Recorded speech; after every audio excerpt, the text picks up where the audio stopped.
voudrais vous parler de la relation amoureuse entre un homme et une femme.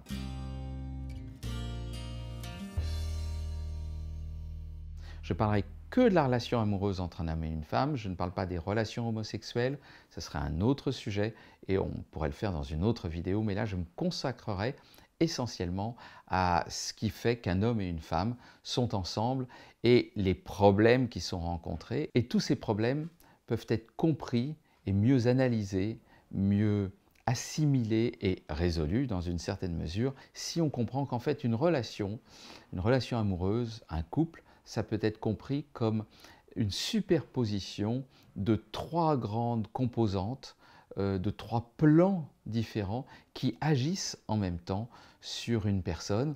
Et ces trois plans de la relation, je voudrais vous les décrire, car une fois qu'on a compris ça, c'est comme si on s'ouvrait à quelque chose de beaucoup plus grand que nous au travers de la relation. Alors c'est quoi ces trois plans de la relation? Eh bien, ces trois plans de la relation, d'abord, le premier plan, c'est le plan biologique. Le plan qui a fait que, je dirais, un mâle et une femelle se rencontrent. Comme vous le savez, nous sommes issus, on ne va pas dire du singe, mais d'ancêtres communs avec le singe, et donc nous sommes le fruit d'une évolution. Et dans cette évolution, eh bien, ce sont des mâles et des femelles qui se sont rencontrés pour se reproduire et pour que la vie puisse perdurer. Et du point de vue de la vie, la seule raison d'être d'un homme et d'une femme qui vont ensemble, c'est de procréer. C'est-à-dire de créer de nouveau de la vie à partir de cette union. Et c'est différent pour un homme et pour une femme.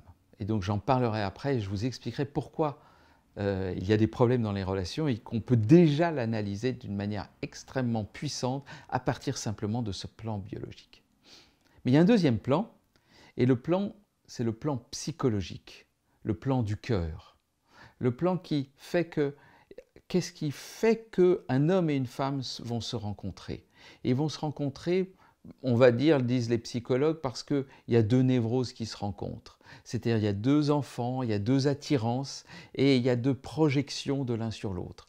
L'homme va projeter sur la femme quelque chose, la femme va projeter sur l'homme quelque chose et il va y avoir tout un jeu psychologique qui va se faire entre l'homme et la femme à ce niveau-là. Et donc ça, c'est la rencontre sur le plan psychologique. Et puis un troisième plan. Le troisième plan, c'est le plan spirituel. En fait, deux êtres qui se rencontrent, c'est aussi deux âmes qui vont se relier l'une à l'autre. Et les âmes, on ne sait pas d'où elles viennent, vous pouvez avoir votre théorie sur l'âme, je peux avoir la mienne, mais ce que je voudrais vous dire, c'est que tout se passe comme si nos âmes avaient décidé de s'incarner, et en s'incarnant, elles vont à la rencontre de quelqu'un d'autre pour grandir, pour encore plus s'unir et aller plus loin dans leur évolution spirituelle et donc aller plus loin vers le divin. Donc on a ces trois plans qui agissent en même temps. Le plan du biologique et le plan du psychologique et le plan du spirituel. Et ces trois plans, on les retrouve dans le corps. Le plan du biologique, on va dire, c'est plutôt le bassin, le sexe. C'est le corps.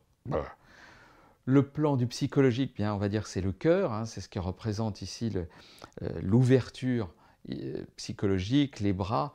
Je t'accueille. Hein, c'est vraiment cette énergie-là. Et puis le plan du spirituel, eh bien, on va dire, c'est là-haut, le troisième œil, l'ouverture vers le cosmos, vers le spirituel.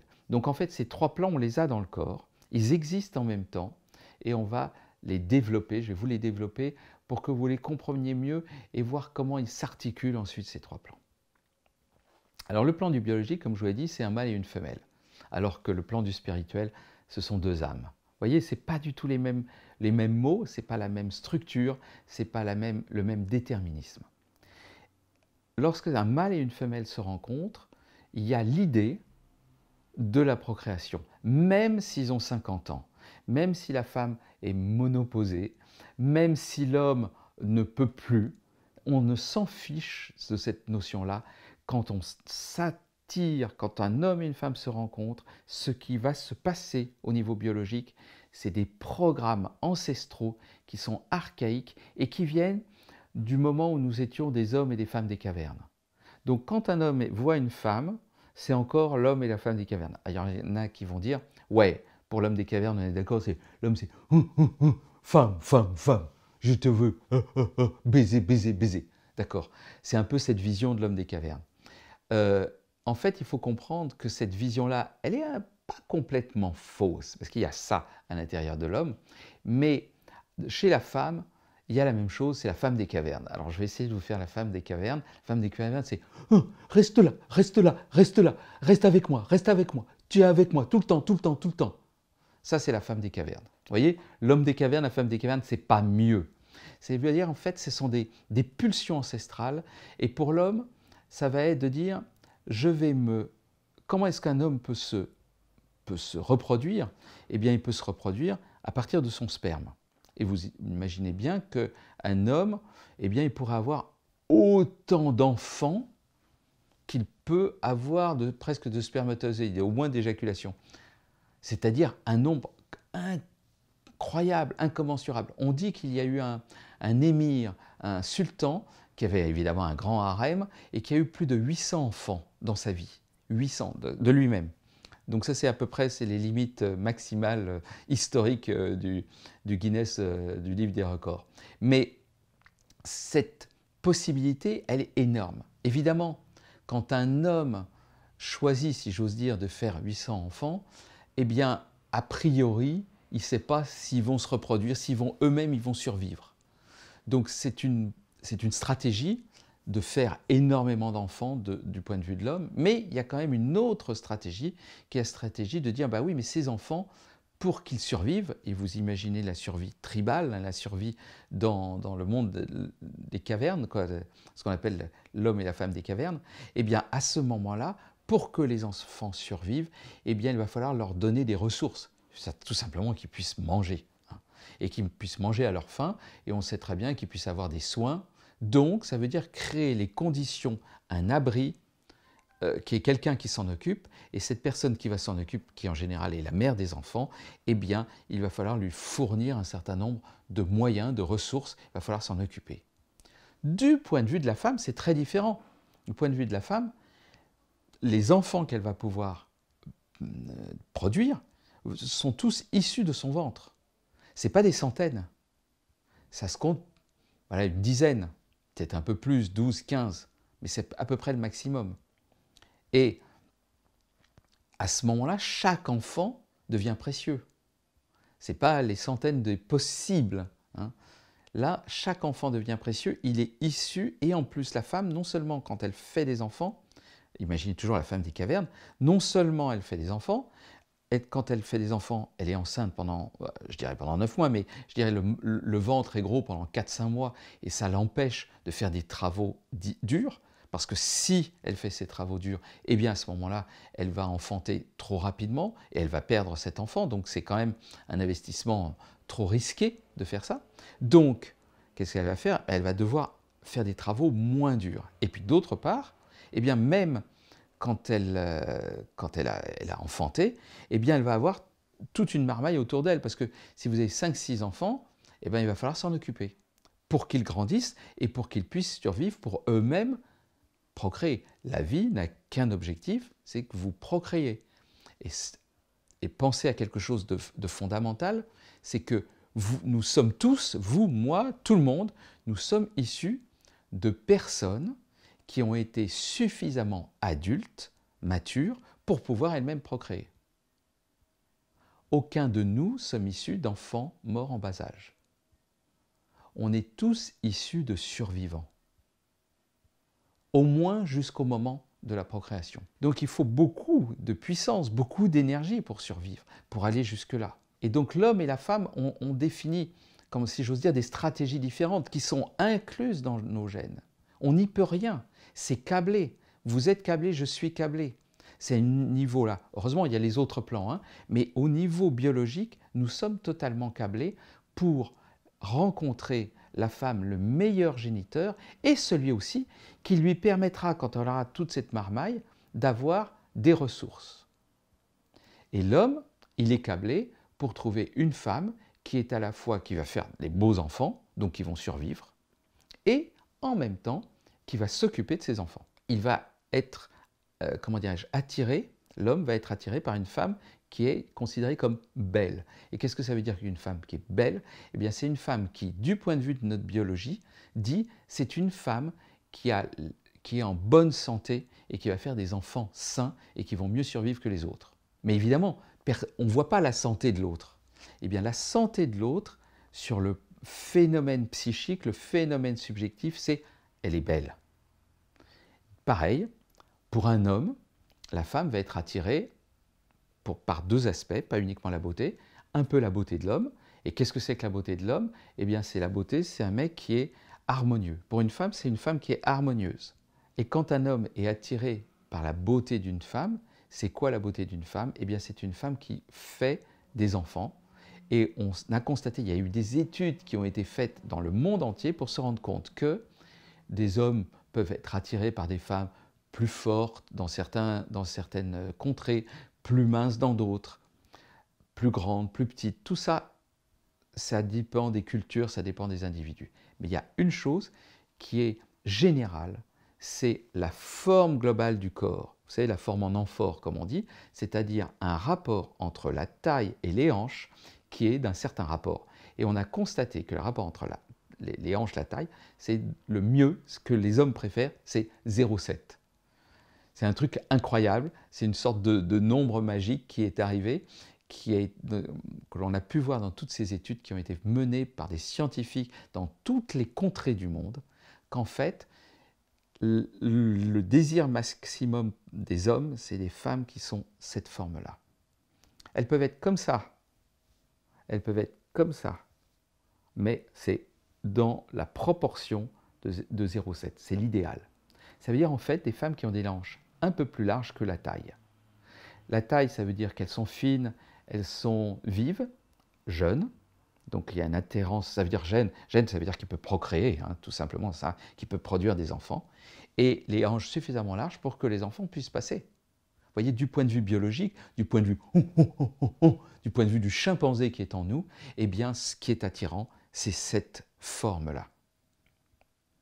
Après, ça s'est transformé avec la culture, etc. Donc, la culture va donner des variantes autour de cela. Mais à la base, il y a quelque chose d'extrêmement attirant pour toutes les contrées du monde. La femme, elle, va être attirée par deux aspects chez l'homme. Un premier qui va être cette beauté. Mais pas la beauté, juste la beauté. Il y a le côté, la beauté, c'est-à-dire le côté, comment dirais-je, symétrique. Hein, ce qui est attirant. Pourquoi est-ce qu'on est attiré par quelqu'un de beau? La beauté, c'est en général une symétrie dans le corps. Les gens qui sont un peu comme ça, bancals, eh ben, ils sont moins beaux, vous voyez. Et pourquoi ils sont moins beaux? Parce qu'on se dit, ils sont malades. Alors quand on se dit, c'est câblé, comme je vous dis, c'est dans l'inconscient. Vous ne vous rendez pas compte de ça, vous ne vous dites pas, tiens, ils sont malades. Mais ils sont moins attirants parce qu'en fait, s'ils ont des boutons, des pustules, etc., on se dit, ils sont malades. Et donc les enfants qu'on peut avoir avec cette personne-là, eh bien, ils seront en moins bonne santé. Donc on n'est pas attiré par eux. Donc on est attiré par des personnes qui ont plutôt un corps harmonieux, lisse. Et pour un homme, la deuxième chose qui va attirer la femme, c'est le positionnement social. Ce qui est important pour cette femme-là qui a plein d'enfants autour d'elle, là, qui tourne autour et qui est encore enceinte, eh bien c'est un homme qui va apporter des ressources dans ce foyer. Donc elle a besoin d'un homme qui soit un bon chasseur, hein, rappelez-vous, on est à l'époque des cavernes, qui est un bon chasseur et qui est relativement dominant pour récupérer les bonnes parts au moment de la chasse. Parce que la chasse, en général, à l'époque des cavernes, ce n'était pas un mec qui partait à la chasse avec son fusil. D'abord, il n'y avait pas de fusil, hein, il y avait voilà, des sortes de flèches, de lances, de javelots, enfin, ce qu'il pouvait avoir. Mais il le faisait collectivement. Toutes les chasses des hommes des cavernes se faisaient de manière collective. Et même les chimpanzés qui chassent, hein, les chimpanzés peuvent chasser aussi, ils le font de manière collective. L'humain est un être collectif, donc tous les mâles de la tribu vont ensemble. Mais qui est-ce qui récupère les meilleures parts? Le dominant. Donc la femme, la femelle, on va dire la femelle parce que vraiment c'est au niveau biologique, la femelle elle dit « moi l'homme le plus attirant c'est celui qui m'apportera des ressources ». Quand on le traduit au niveau en l'an 2018, c'est quoi? Eh bien c'est un homme qui a une certaine prestance sociale, un homme qui a du charisme. ça veut dire qu'un homme qui est leader, qui est le chef, non pas de la tribu, mais ça va être par exemple un dirigeant d'entreprise, ou bien un homme qui est vu, un homme qui a de l'importance au niveau social. Donc c'est par exemple un homme qui passe à la télé. Donc ces hommes qui ont de l'importance sociale, soit par l'argent, soit par la renommée, soit par leur prestance naturelle, eh bien vont être plus attirants que les autres. Autre chose qui nous vient encore de l'homme des cavernes, c'est dans le physique de l'homme, c'est la taille. Et plus un homme est grand, plus il est attirant. Bon, à partir de 2 mètres et quelques, ça devient autre chose, on dit tiens c'est un géant, il est bizarre. Là, on rentre dans le côté, est-ce que ses gènes, est-ce qu'il est en bonne santé? Mais à l'heure actuelle, je dirais, l'homme idéal, le mannequin, l'homme le plus attirant, c'est dans les 1,85 m. Bon. À l'époque où tout le monde était à 1,40 m, 1,50 m, il est sûr qu'1,70 m ou 1,60 m devait être l'homme très grand. D'accord? Donc ça dépend du système social. Mais pourquoi est-ce que la taille? Parce que la taille, c'est plus de force et c'est plus de manière de s'imposer vis-à-vis des autres hommes. Donc les grands ont un avantage physique dans la chasse et dans le fait de pouvoir s'imposer vis-à-vis des autres. Donc comme ils ont un avantage physique, eh bien ils sont devenus des mâles dominants. Et des études ont montré que dans les nobles, par exemple, même en France, les nobles, en moyenne, sont plus grands que les ouvriers. Et pourquoi? Parce qu'en fait, ils ont dans leur gène le fait qu'à un moment donné, ils sont devenus nobles. Pourquoi? Parce qu'au XIIe, XIIIe siècle, et bien avant, il y en a qui étaient plus forts que les autres et qu'ils ont dit « c'est moi le plus fort ». C'est moi le plus fort, c'est moi qui ai dit qu'il est le plus fort et maintenant tu vas être celui qui va être dans ma troupe et c'est moi qui vais être le chef. Et c'est le plus grand. Donc, après, au XIIe, XIIIe siècle, on devenait noble à partir de sa puissance. C'est bien après, XVIe, XVIIe siècle, vous voyez, Louis XIV, la noblesse de cour, qu'à ce moment-là, ce n'était plus aussi important. Mais avant, ce qui était important, c'était la force. Donc la sélection initiale s'est faite sur la force. Donc les nobles sont issus de personnes qui ont été à un moment donné des grands gaillards et des forts gaillards. Donc, on retrouve ça, parce que ça se conduit dans les gènes, il y a eu une sélection qui est faite, et donc les hommes, et même les femmes, parce qu'après évidemment ça se transmet aussi à toute la descendance, eh bien les nobles, globalement, sont plus grands, mais d'environ 10 cm en moyenne que les ouvriers, que la population roturière, qui elle est issue elle-même d'une population qui était plus pauvre, on va dire, et qui n'avait pas les capacités de domination. Vous voyez, ça c'est biologique, c'est terrible. C'est des trucs qui sont câblés en nous. Et moi, le regard de cette vision biologique qui dit qu'en fait, ces programmes ancestraux sont toujours valables, toujours valides, c'est quelque chose qu'on peut regarder avec « oh, au début, ça ne nous fait pas nécessairement plaisir. Ça ne fait pas plaisir de penser qu'il y a du chimpanzé en nous. Mais quand on le regarde autrement, quand on commence à regarder les relations homme-femme à partir de ce regard, on se dit il y a peut-être encore du chimpanzé en nous. Il y a peut-être encore de cette condition biologique profonde en nous qui fait que nous sommes attirés et que nous allons nous comporter comme si nous étions encore des hommes et des femmes des cavernes, à la base, évidemment, avec une couche culturelle immense, structurante, qui va créer d'autres déterminants et qui va structurer autrement nos relations. Je ne sais pas si les hommes et les femmes des cavernes, vous savez, on a un peu l'image que l'homme des cavernes, il avait une grosse massue, puis il prenait la femme par les cheveux, il disait « femme ». Je ne pense pas que ce soit comme ça, parce que les chimpanzés ne font pas comme ça, donc il n'y a aucune raison que les hommes des cavernes fassent comme ça. Mais les hommes et les femmes des cavernes se sont créés, se sont rencontrés sur ces valeurs-là. Et ces valeurs-là sont câblées au niveau génétique et nous avons le même cerveau que les hommes et les femmes des cavernes, que les Homo sapiens sapiens de cette époque-là, d'il y a 100 000 ans par exemple. On a le même cerveau. Et donc il s'est structuré pendant tout un ensemble, pendant des milliers, des centaines de milliers d'années, et maintenant nous sommes issus et notre cerveau est encore le même. Donc ces déterminants sont encore prégnants. Mais comme ils ne sont pas les seuls, parce que la culture s'est mise dessus, Et il y a eu d'autres aspects qui sont mis dessus, et ça fait la raison de ces autres plans. Donc le deuxième plan, c'est le plan psychologique. Le premier plan, c'est le plan biologique, le deuxième plan, c'est le plan psychologique. Et dans le plan psychologique, c'est autre chose. Les hommes et les femmes se rencontrent pas uniquement pour des raisons biologiques, mais ils se rencontrent par ce qu'on appelle l'amour. Et l'amour, à ce niveau-là, c'est la projection du féminin intérieur de l'homme sur la femme et la projection du masculin intérieur de la femme sur l'homme. En fait, nous sommes câblés d'une certaine manière aussi à ce niveau psychologique pour aller rencontrer quelqu'un qui nous correspond. Et cette correspondance, elle est issue de notre idéal. Alors, vous le savez tous, il y a un idéal féminin pour l'homme, un idéal masculin pour l'homme. Et c'est différent pour chaque homme et chaque femme, avec quand même des grandes généralités. Par exemple, quand on regarde les films de garçons et les films de filles, je dis de garçons et de filles, c'est-à-dire les films des adolescents, même de femmes d'ailleurs, et d'hommes, on voit des choses qui se retrouvent. C'est-à-dire, quelle est la femme idéale pour un homme, quel est l'homme idéal pour une femme. Alors l'homme idéal pour une femme, c'est ce qu'on appelle le prince charmant. C'est-à-dire, vous prenez toutes les histoires de femmes, tous les films de femmes, tous les contes de fées, elles ne parlent que d'une chose, c'est la rencontre avec cet homme idéal. Et cet homme idéal, il a des caractéristiques qui ressemblent un peu à l'australopithèque là, dont je parlais, à l'homme de caverne dont je parlais, mais mais un peu différentes. C'est-à-dire, quelles sont ses qualités?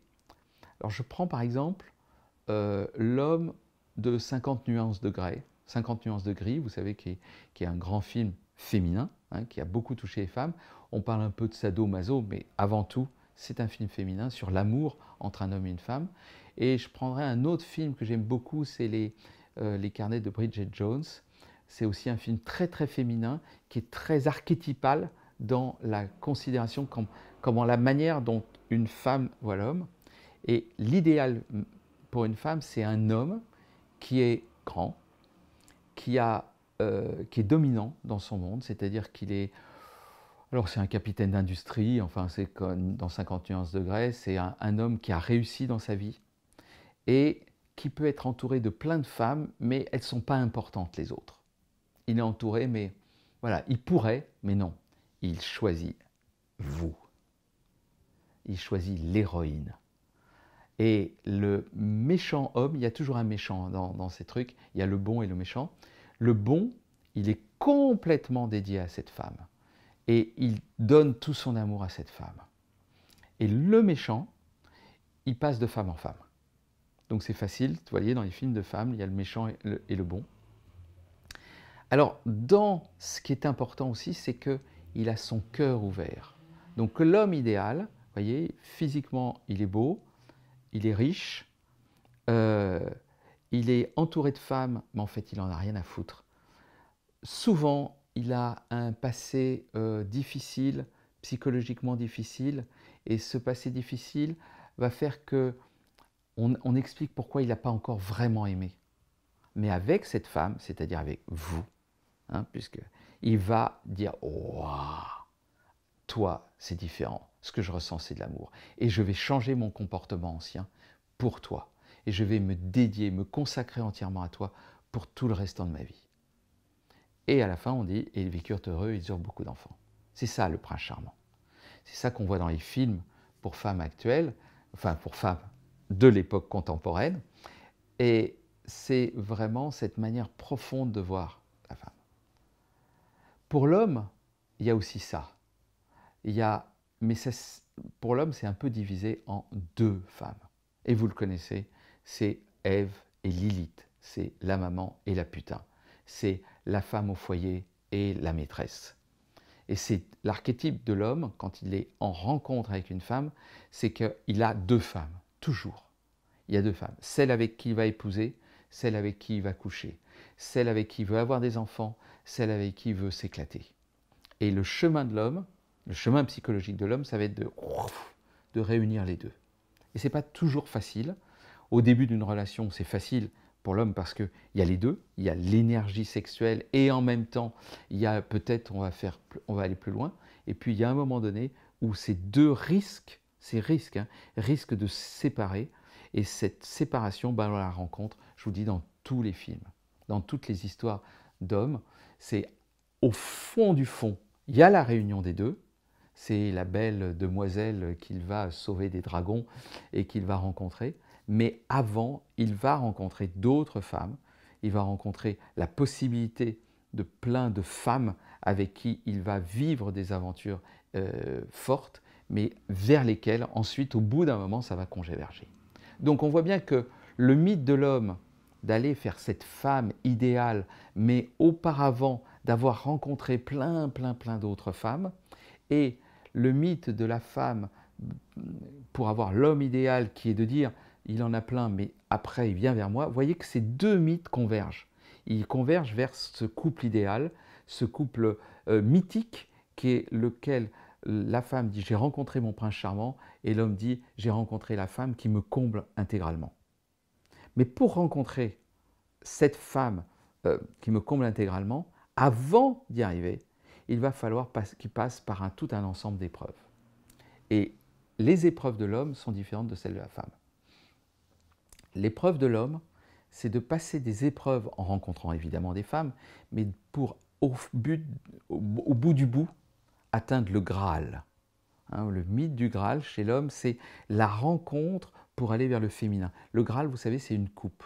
Alors dans cette histoire, je ne sais pas si vous avez vu, vous avez vu des histoires avec Excalibur, Lancelot du Lac, le cycle arthurien, etc. Même Camelot, la série en parlait. Le chemin vers le Graal, c'est le chemin vers cette coupe, dit-on, qui a reçu le sang du Christ, mais qui est avant tout la coupe du féminin. Donc la quête de l'homme, c'est la quête masculine vers le féminin. Et ça veut dire quoi le féminin chez l'homme? Le féminin chez l'homme, c'est la partie du cœur. Donc l'homme, son chemin, c'est avec ses couilles, avec sa puissance d'homme, avec son truc de guerrier et de chevalier, d'ouvrir son cœur et d'unir son sexe et son cœur. Ça, c'est là, le cheminement. Et toutes les histoires des hommes en parlent. Un des films qui, moi, m'a le plus touché parce qu'il est le plus caractéristique, c'est Le Seigneur des Anneaux de Tolkien. C'est un film absolument énorme avec plein d'archétypes, plein de choses dont on pourrait décrire chaque détail. Mais il y a, dans toutes ces histoires, il y a une histoire fondamentale, c'est l'histoire d'Aragorn. Et Aragorn, il part de le guerrier errant, hein, le ranger, comme on dit en anglais. Donc c'est celui qui se balade, mais il est fils de roi. Et il va devoir accomplir sa destinée en devenant roi. Et comment il accomplit sa destinée en devenant roi? À un moment donné, en rencontrant la femme, Arwen, qui va passer de la femme, comment dirais-je, l'elfe, c'est-à-dire juste l'idéal féminin, en une vraie femme qu'il va épouser pour unir le masculin et le féminin. Voilà une façon de lire très rapidement Le Seigneur des Anneaux. Ça, c'est la rencontre du masculin et du féminin. Mais il le fait avec quoi? Avec son épée. Il le fait en tant que mec. Il ne le fait pas « Oh, je m'ouvre au féminin maintenant ». Non, c'est pas ça. C'est pas le petit garçon plaintif qui dit « Ah oui, j'ouvre mon cœur ». Vous voyez? C'est le mec qui se bat. C'est le mec qui est puissant. C'est le mec qui s'accomplit. C'est le mec qui va au bout de sa réalisation personnelle. Il va devenir roi. Il ne va pas devenir un petit gna-gna-gna. D'accord? Je dis ça, c'est parce qu'il y a une confusion en ce moment dans tous les gens qui parlent d'ouvrir son cœur. Avec les hommes, ils disent « Ah oui, mais j'ouvre mon cœur ». Mais ce n'est pas ça, ouvrir son cœur. Ouvrir son cœur, c'est au contraire, dans sa puissance, être en empathie et en amour avec l'autre. Et se dédier à quelqu'un et dire « Waouh, je mets ma force, je mets ma puissance pour te protéger, je mets ma force et ma puissance pour te donner une partie de mes ressources, je mets ma force et ma puissance pour créer ce que nous allons créer ensemble. » Donc là, c'est de la puissance. Hein.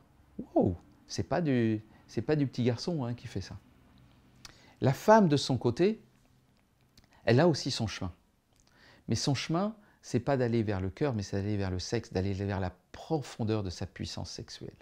elle va devoir traverser tout un ensemble de couches archétypales extrêmement puissantes, dont une grosse barrière, qui est la grosse barrière de toutes les femmes, qui est la putain. Alors ça veut dire quoi, traverser la barrière de la putain? C'est travailler la barrière du jugement de la putain pour aller vers la puissance sexuelle. Beaucoup de femmes ont peur d'aller vers leur puissance sexuelle, elles ont peur de la femme sauvage qui est en elles. Pourquoi?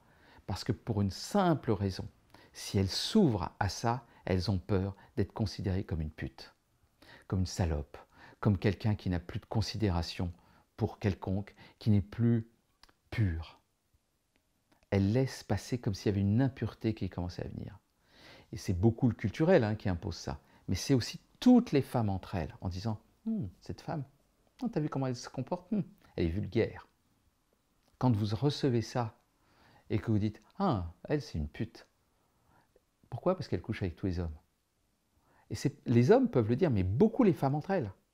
Donc vous voyez, il y a une couche ici de considération, de, comment dirais-je, de jugement des unes vers les autres, des hommes vers les femmes, mais beaucoup des femmes entre elles, qui fait en sorte que je ne peux pas me lâcher, moi. Si je me lâche, on va dire que je suis une pute.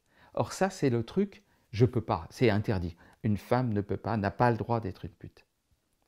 Et en fait, le chemin de la femme, ça doit être de traverser ça, de traverser son ombre, de récupérer la puissance féminine de l'ombre, la puissance archétypale de la personne qu'on appellerait Lilith. Il y a Ève et Lilith dans la Bible, et cette Lilith, elle représente la femme qui ne cherche pas à avoir d'enfant, qui est juste dans sa puissance sexuelle. Il y avait un film que j'avais un peu analysé à une époque qui s'appelle Black Swan. Black Swan, c'est l'histoire c'est le lac des cygnes, c'est l'histoire du lac des cygnes, et c'est un cygne, enfin aussi une danseuse qui va danser le lac des cygnes, qui est blanche d'une certaine manière, et qui va rencontrer la partie sombre, noire d'elle-même, pour s'unir à cette partie sombre. Donc ça, c'est le lac des cygnes. Ce qui se termine mal dans le lac des cygnes, dans le film, on ne sait pas très bien comment ça se termine, ils ont laissé une certaine ambiguïté, mais le chemin, c'est le chemin de l'intégration du côté virginal, du côté d'amour empathique, naturel de la femme, avec la puissance sexuelle féminine de la sorcière, on va dire. Et c'est ce cheminement de la femme, c'est l'intégration de cette ombre qu'elle va faire à l'intérieur d'elle dans le rapport à l'homme. Et ça va se faire beaucoup pour la femme dans son cheminement, dans le rapport à l'homme. Elle va rencontrer l'homme, et elle va le rencontrer, elle va devoir traverser cette couche-là pour aller se rencontrer. Et quand elle a rencontré ça, à ce moment-là, son côté lumineux, son côté virginal, si j'ose dire, et le côté sombre va s'unir, et à ce moment-là, elle va devenir la femme qui va rencontrer l'homme. Avant que l'homme et la femme se rencontrent sur ce plan-là, c'est un petit garçon et une petite fille qui vont se rencontrer. Et des névroses qui vont se rencontrer. Et donc c'est l'homme qui dit « ouais, je te séduis », etc. Mais en fait c'est « oh, j'espère que tu vas pouvoir m'aimer. Parce que moi j'ai besoin d'être reconnu et d'être aimé. » Et la femme qui dit « ah, je suis, ouais, je suis comme ça, mais ouais, c'est... j'espère que tu vas rester avec moi et qu'on va pouvoir construire une relation, parce que sinon, moi, j'ai un peu peur si je suis toute seule. C'est dur. » Voilà, c'est ça le petit garçon et la petite fille. C'est-à-dire qu'à l'intérieur, il y a ces voix-là qui ne se sont pas encore réalisées pleinement, ni à l'homme, ni la femme. Et comme elles ne se sont pas réalisées pleinement, elles attendent de l'autre que l'autre vienne combler le manque qui est en nous.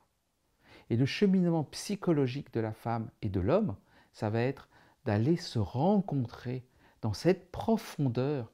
Vous voyez, c'est une profondeur profonde, c'est pas rien du tout de traverser ces épreuves, de traverser les épreuves de l'homme d'un côté, de traverser les épreuves de la femme de l'autre, pour aller, l'homme, arriver dans sa puissance, en même temps ouvrir son cœur, et pour la femme, dans son cœur, et aller trouver sa puissance sexuelle, complète, totale. La sorcière, la femme sauvage, qui va rencontrer le guerrier lumineux. Ça, c'est ça, le chemin psychologique, c'est un chemin alchimique. Et on voit bien que ce deuxième plan ce plan psychologique, quand on le pousse au fond, il nous amène à un troisième plan, qui est le plan spirituel. Le plan spirituel, ce sont des âmes qui tentent de s'accomplir, qui font un chemin de, on va dire, d'augmentation de conscience, d'aller vers le lumineux, vers le divin, depuis des temps immémoriaux. Une des façons de voir les choses, c'est de dire que l'âme s'est incarnée dans un corps, a choisi ce corps parce qu'elle avait quelque chose à accomplir dans cette vie-là, et donc qu'on son cheminement allait l'amener à rencontrer, à vivre un certain nombre de choses pour accomplir sa destinée, sa mission de vie. Et donc, ce qui se passe, c'est que l'on voit que l'homme et la femme vont accomplir, on voit avec le côté psychologique, vont devoir accomplir un certain nombre d'épreuves. Mais toutes ces épreuves et tout ce cheminement, tout ce qui va se faire, est d'une certaine manière, j'allais dire, préparé par l'âme qui a envie de vivre ça pour aller vers cet accomplissement. Cet accomplissement qui est à la fois, on le voit, d'unir le masculin et le féminin, c'est-à-dire d'unir le masculin de l'homme et le féminin de la femme, mais aussi le masculin de la femme et le féminin de l'homme, parce que les deux ont fait cette union de masculin et de féminin à l'intérieur d'eux. Donc l'homme a été, on va dire, du sexe au cœur, il est part de sa puissance sexuelle naturelle, et puis il va jusqu'au cœur, et la femme, elle part au contraire du cœur, de cet amour naturel vers sa puissance sexuelle. Hein. Tout ça, c'est archétypal. Je ne veux pas dire que tous les hommes sont comme ça et que toutes les femmes sont comme ça, mais il y a ce cheminement qui se fait à l'intérieur de soi. Et donc, là, il y a cette union du masculin et du féminin qui se fait pour l'homme, qui se fait pour la femme. Ensuite, il y a l'homme et la femme qui vont se rencontrer et qui vont faire cette union du masculin et du féminin. Sauf que vous voyez bien, je vous raconte ça comme étant la fin du chemin, comme le moment ultime. Hein. Ces moments où, à la fin de l'histoire, ils vécurent heureux et ils eurent beaucoup d'enfants.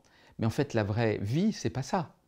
Ça, c'est les épreuves sur le plan mythique, mais sur le plan profond, ça va être un cheminement au fur et à mesure. C'est-à-dire que l'homme comme la femme vont rencontrer d'autres personnes sur leur chemin. Ils ne sont pas encore complètement accomplis. Donc ça veut dire que quand vous allez rencontrer quelqu'un, par exemple quand vous avez 20-25 ans et vous rencontrez un homme, une femme, hein, vous allez peut-être pour vivre un certain nombre d'années ensemble, mais vous n'êtes pas encore accompli. Vous n'êtes pas encore dans cet état accompli. Votre âme, pourtant, elle sait qu'avec cette personne-là, vous allez faire un cheminement ensemble. Et dans ce cheminement de l'âme, il va y avoir des rencontres. L'homme va rencontrer des femmes, la femme va rencontrer des hommes. L'homme va rencontrer aussi des hommes et la femme va rencontrer des femmes. Et dans là, je suis en train de parler en termes de relations. Donc, quand ils vont se rencontrer, quand l'homme va rencontrer une femme, c'est un cheminement d'âme. Cette personne-là, elle n'est pas là pour rien. Elle est là pour faire avancer l'âme, pour faire avancer l'être, pour qu'il puisse grandir en conscience, en amour, qu'il puisse s'élever, qu'il puisse s'accomplir un peu plus. L'âme cherche à s'accomplir un peu plus. Et donc cette personne-là, elle devient celle avec laquelle il va pouvoir vivre quelque chose qui va l'aider à grandir. Et de la même manière, cette femme, quand elle va rencontrer cet homme, c'est pas pour rien, c'est pour accomplir quelque chose. Au niveau de l'âme, il y a une raison d'être de cette rencontre. Dans ce chemin de vie, il y a une raison d'être. Et donc ça veut dire que quand vous allez vous rencontrer, hommes et femmes, ben évidemment, il y a au début, il y a une lune de miel, il y a le truc, c'est effervescent, on se rencontre, on s'aime, tout est parfait, puis à un moment donné, ça va commencer à coincer. Pourquoi ça coince? Ben parce que les blessures de l'un et de l'autre, là on redescend au niveau psychologique, les blessures de l'un et de l'autre, ça ne fonctionne pas totalement. Et comme ça ne fonctionne pas totalement, eh bien, c'est les petits garçons et les petites filles qui vont dire « Oui, mais moi je veux ça, oui, mais toi tu n'es pas assez bien, mais quand tu me dis des choses, ça ne me va pas. Hein. Et puis moi je veux comme ça, et puis moi j'ai besoin d'eux. » D'accord ? Ça, c'est les petits garçons et les petites filles qui vont commencer à exprimer leurs besoins qui sont en fait des exigences, parce que ce n'est pas encore bien assimilé tout ça.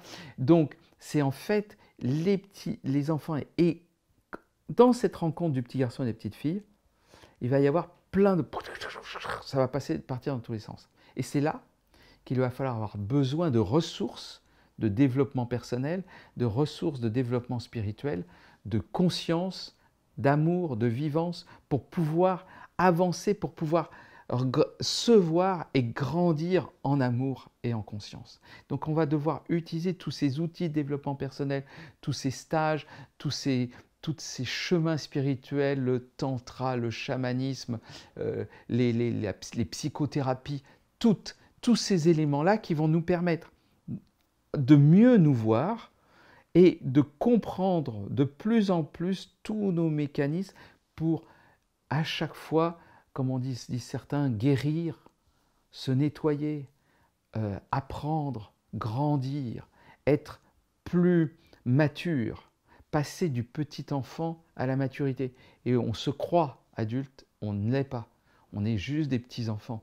C'est une maturité qui s'acquiert au fur et à mesure par toutes ces rencontres où on va dans la relation voir que la relation est une voie d'éveil parce qu'on grandit au travers de l'autre. Et on peut être en permanence en gratitude avec son compagnon ou sa compagne, quoi qu'il se passe, parce que ça nous fait grandir. Moi, je crois que la relation qui m'a le plus fait grandir a été la plus difficile. Pendant 2-3 ans, j'étais avec une femme et ça a été très dur, une relation difficile, vraiment très dure, on s'envoyait des pics en permanence et tout.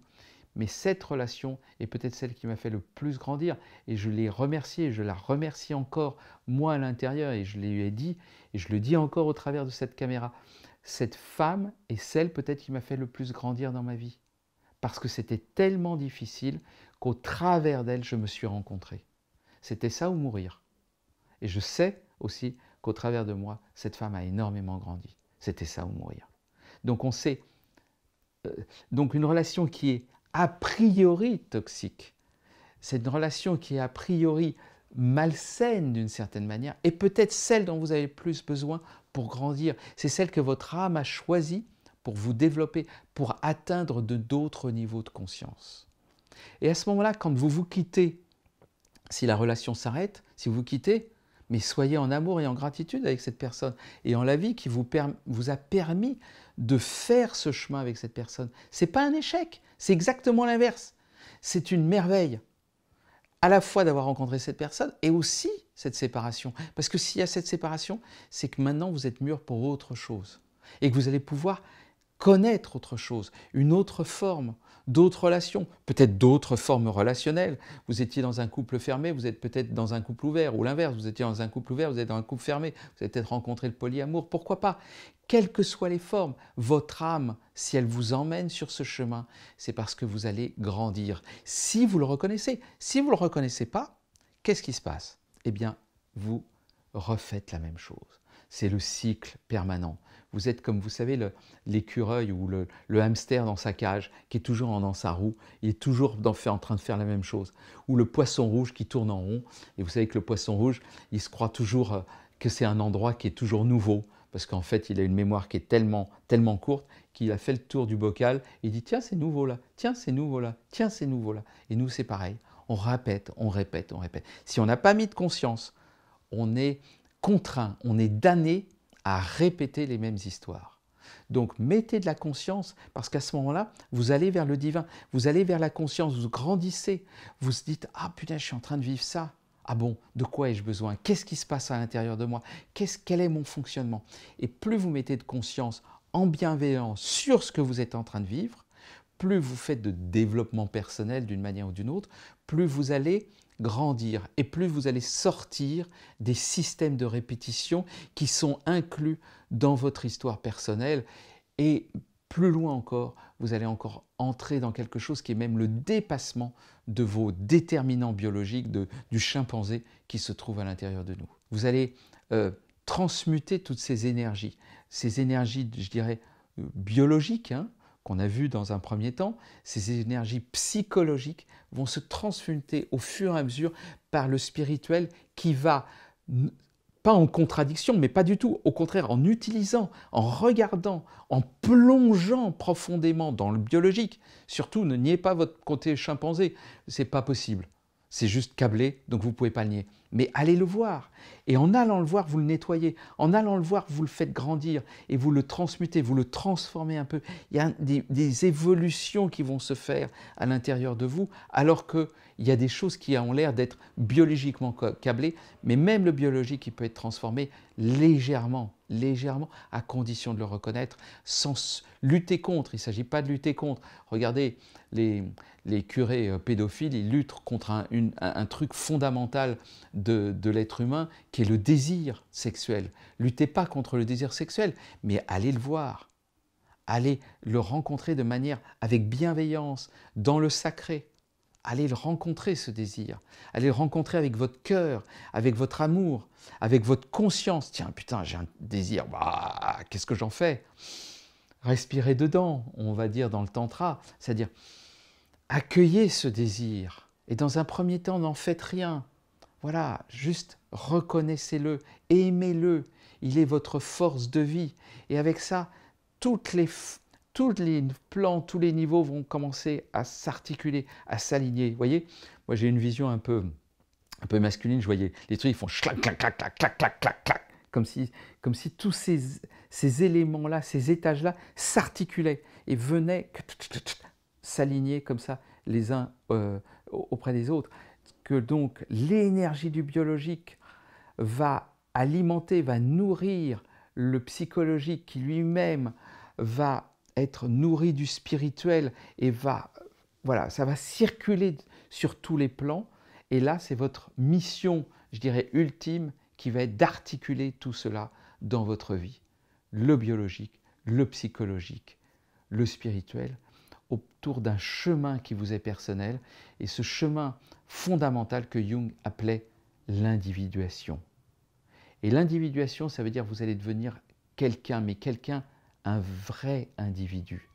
Pas quelqu'un qui est une sorte d'élément dans la masse, mais une personne unique, complètement intégrée avec vous-même, avec votre être profond, avec votre âme, avec votre puissance physique, puissance sexuelle, avec votre corps tel qu'il est, parce qu'il est comme ça, votre corps, avec votre cœur, avec votre amour, avec votre capacité d'empathie et de compassion dans le monde. Et dans ce cheminement, vous allez devenir cet individu, cet être authentique, cet accomplissement masculin, cet accomplissement féminin. Vous allez devenir un roi, une reine. Et à ce moment-là, au travers de toutes les relations que vous avez eues, qui peuvent être des relations monogames, polyamour, multiples, homosexuels, hétérosexuels, bisexuels, tout ce que vous voulez, c'est votre cheminement de vie.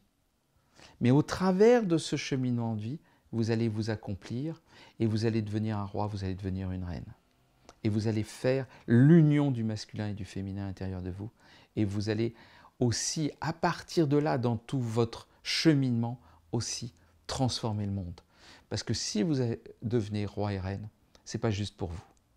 En même temps, dans ce cheminement, vous verrez que vous donnerez aux autres, vous transmettrez aux autres. Parce que dès que vous vous accomplissez vous-même, vous êtes automatiquement dans un cheminement pour le reste de l'humanité.